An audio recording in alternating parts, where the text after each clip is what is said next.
Pessimism, the deadly disease of always looking on the bad side, the problem side, the difficult side, checking all the reasons why it can't be done. The poor pessimist leads an ugly life. To the pessimist, the glass is always half empty. To the optimist, the glass is half full. Why would the same measure affect people two different ways? Answer: it all depends on how you look at it. Our lives are mostly affected by the way we think things are, not the way they are. The way we think they are affects us most. He doesn't try to figure out what's right. He tries to figure out what's wrong.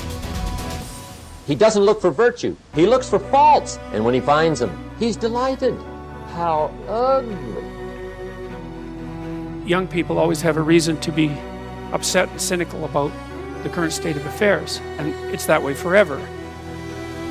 And it's easier just to accept that, because there's also a positive element, and the positive element is, well, you've been granted something rather than nothing, and maybe you haven't been granted pure hell, because especially in a culture like ours where many things actually function quite well, so there's room for gratitude there. Even if it's a broken machine, it's not one that's completely devastated, and it's not absolutely hell-bent at every second on your misery and destruction.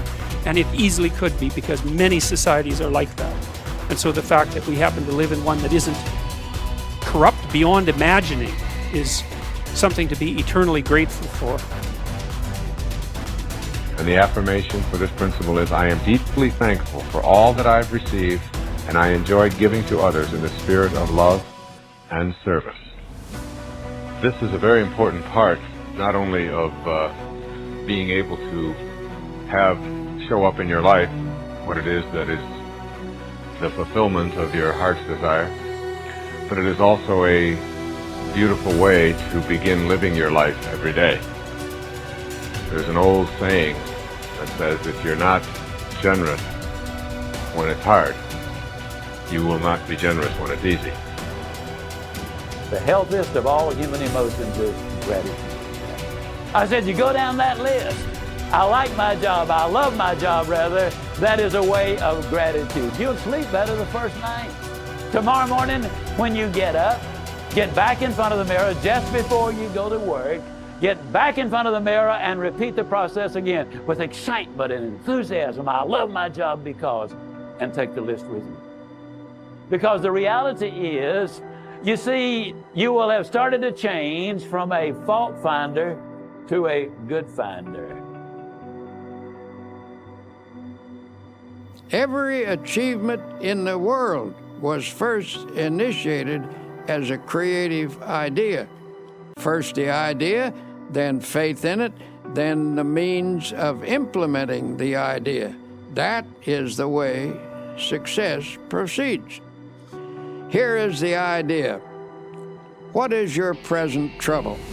Your trouble is that you lack everything, don't you? You lack money, you lack subscribers, you lack equipment, you lack courage. And why do you suppose you lack everything? Why, simply because you're only thinking about what you lack.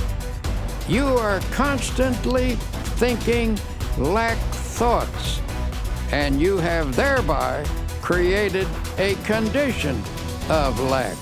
If you constantly think about what you don't have, you keep creating the conditions that keep you in this state.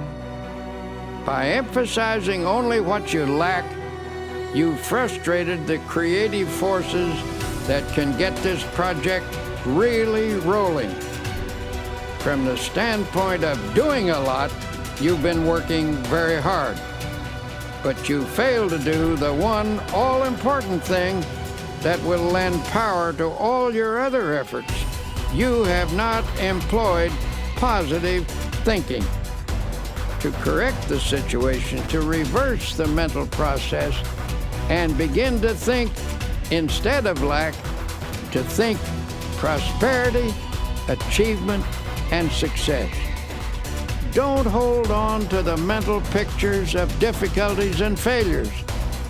Lift your mind above them and visualize instead powers and achievements. When you elevate your thoughts into the realm of attainment, you look down on your problems rather than up at them, and thus you get a more encouraging viewpoint. Always come up over your problems mentally. Never approach a problem from below